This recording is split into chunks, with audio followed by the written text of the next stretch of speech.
Welcome to the Halloween episode of the Disposable Reviewer Show.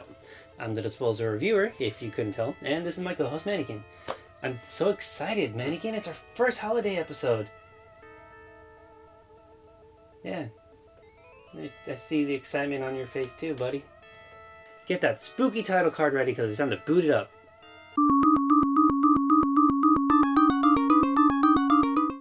So this morning I had this envelope taped to my door. I don't know where it came from or who put it there. It just says, to the Disposable Reviewer, do not open until after title card. So let's check it out.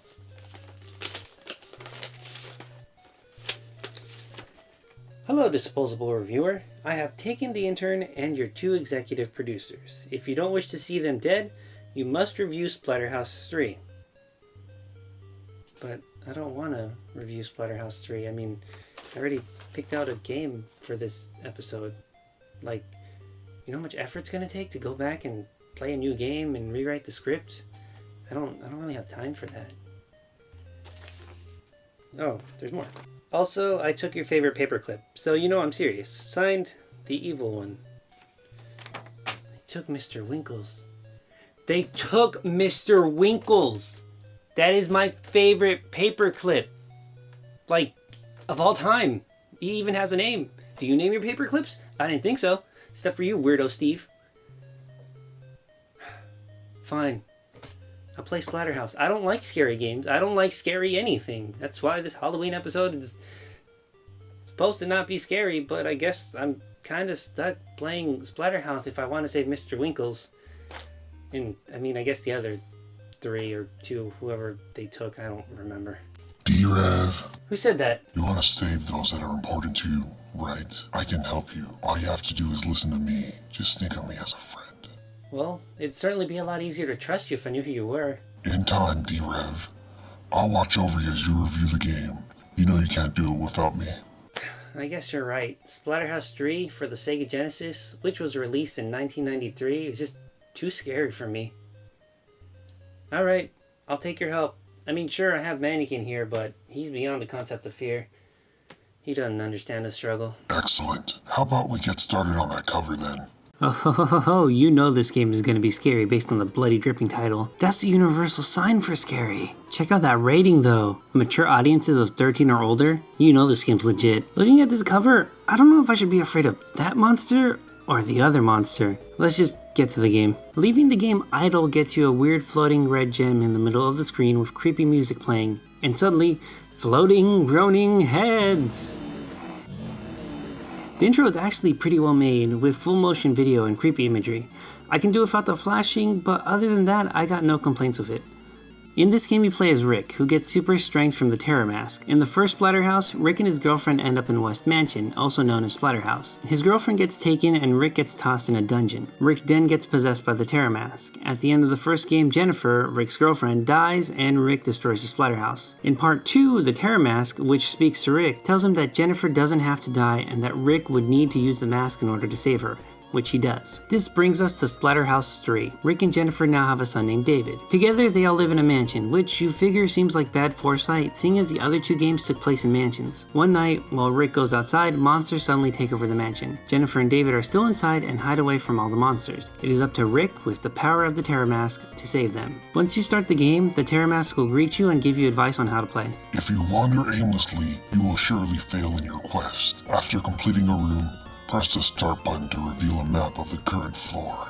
This information is actually pretty important. Once you clear a room of all the bad guys, the doors will open to different rooms. You can pick to go into any available door, though as the Terror Mask warns you, if you pick any random door, you won't be able to save your family in time. There is a timer that is counting down as you play the level. If you can't reach your family members within a certain time, they will die. The map will show you where you need to go and which doors to take. Of course, you don't have to save your family if you just feel like looking around the mansion. You do get some rewards for doing this, like weapons or extra lives, but the game really tries to make you feel for your family by by using cutscenes. After clearing the first room in the first level, the game gives you a still image of Jennifer saying that she is hiding to avoid the monsters. As you play on and the timer gets lower, moving from room to room can trigger another cutscene, such as this one saying that the monsters are starting to get closer. The game actually does a decent job making it feel like it's your fault for letting your family die. I think it might have to do with the fact that they're using actual people in the still images. When I played this, Jennifer died. The Terramask told me that the evil one, the main antagonist, is to blame and to use my pain and anger over the loss of my wife to defeat him. Overall, I think this story is presented pretty well, though it can be a bit of a challenge if you want to see all 4 of the game's different endings. The game is not easy, but that's how beat-em-up style games tended to be. Splatterhouse 3 is actually fairly forgiving compared to similar titles. There are unlimited continues and a password for each level. The game can still get pretty tough and frustrating though, especially if you're going for the good ending where you need to beat the levels quickly. As for gameplay, as I mentioned earlier, it's pretty much a beat-em-up style game with a gory feel behind it. You walk around as Rick punching monsters. There are weapons that can be picked up along the way, which mixes up the fighting a little bit. The best part is that it changes how you kill monsters. When you get a piece of wood, the monsters don't just fall to the floor and melt away, their heads explode.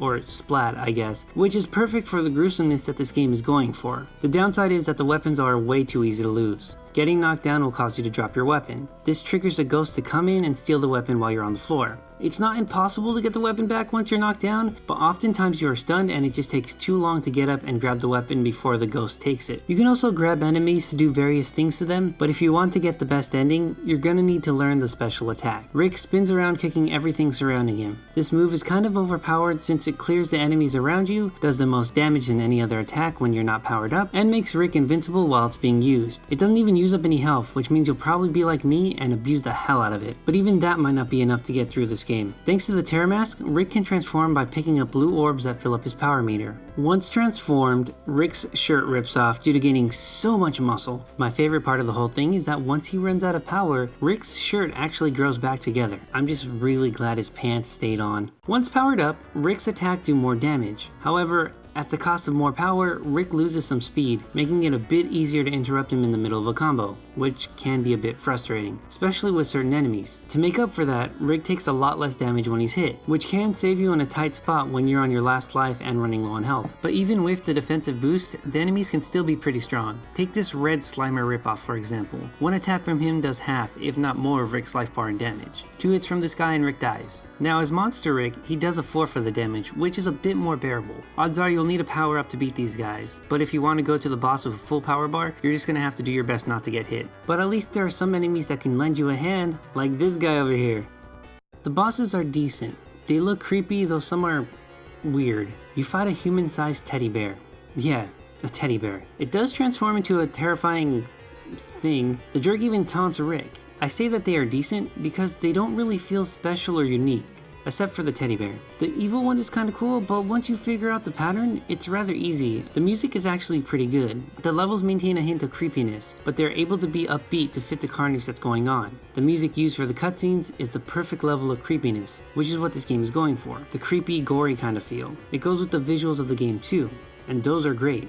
Rick and the monsters look great, even if it's hard to tell what the monsters are supposed to be. The backgrounds can range from pretty bland to pretty amazing. The rooms in the mansion have nice details. The gore rooms look good too. The fight with the first boss has boarded up windows and corpses, which are cool. And even though the teddy bear looks a little strange, the room the fight takes place in looks really nice. It's spoiler time, fools and ghouls! Skip ahead to the time that's on the screen if you don't want any of the endings spoiled for you.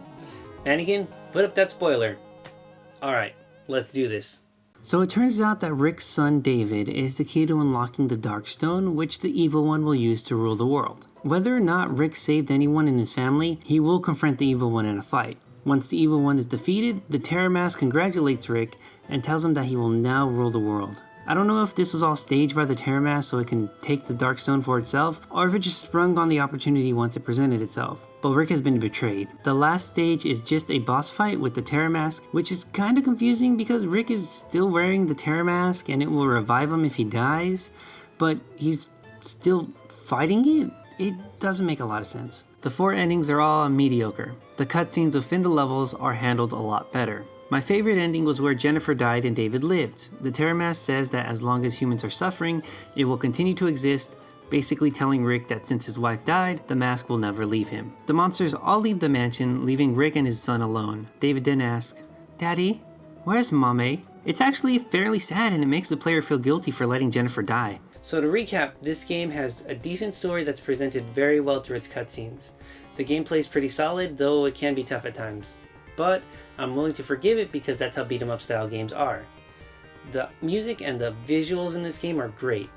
That's why my final verdict for Splatterhouse 3 is indisposable. I'd recommend it to anybody looking for a tough game that has a little bit of a gory vibe behind it. Splatterhouse 3 is actually a pretty fun and challenging game. If you like beat 'em ups, then I would say to give this one a try. It's definitely worth your time to at least get one of the endings. Alright, the game's reviewed. Let's go rescue everyone. You can't. They're dead. What? I didn't save them in time? No, not Mr. Winkles. Aren't you even a little bit concerned about the others? No, not really. I mean, yeah, it sucks that they're dead, but they're like part immortal or something. They're just gonna regenerate in like 3 minutes. I'm sorry, D-Rev, but Mr. Winkles had to go. For you see, without his sacrifice, I wouldn't be able to escape the game world and wreak havoc on yours. That means you must be... That's right, the terror mask. It was all a trick to waste your time while I performed the ritual. I'll never let you free. I got a power mask of my own. Manni-kin, set lasers to explosion. Thanks, buddy. The terror mask won't be bothering anyone ever again. Let's go home.